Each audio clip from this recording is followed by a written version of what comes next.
आगाह कयूं खे परॾेही खाते जे तर्जुमान भारतीय मीडिया तरफ़ां पाकिस्तान ते LOC खे मुबैना दहशतगर्द सरहद पार मोकिलण वारे इल्ज़ाम खे बेबुनियाद ऐं कूड़ो करार ॾेई छॾियो आहे।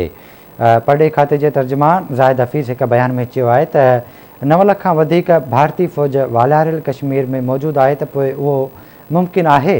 हिन चयो त वालारियल जम्मू ऐं कश्मीर दुनिया में सभ खां वधीक फ़ौज जी मौजूदगी वारो इलाइक़ो आहे, जिथे भारत कंडेदार तारूं, सिक्योरिटी निज़ाम ऐं निगरानी जा जदीद तरीन औज़ार नस्ब कया आहिनि।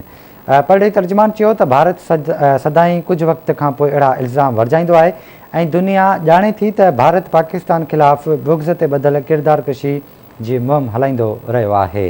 हिन चयो त भारत जा नापाक इरादा यूरोपी डिसइन्फोलेब पखिड़िजण सां पूरी रीति बेनकाब थी चुका आहिनि। अहम ख़बर अवां ताईं पहुचायूं पिया। परॾेही खाते जे तर्जुमान भारतीय मीडिया तरफ़ां पाकिस्तान ते LOC खे मुबैना दहशतगर्द सरहद पार मोकिलण वारे इल्ज़ाम खे बि बुनियाद करार ॾेई छॾियो आहे। परॾेही खाते जे तर्जुमान ज़ाहिद हफ़ीज़ हिक बयान में चयो आहे त 9 लख खां वधीक भारतीय फ़ौज वालारियल कश्मीर में मौजूदु आहे त पोइ इहो कीअं मुमकिन आहे।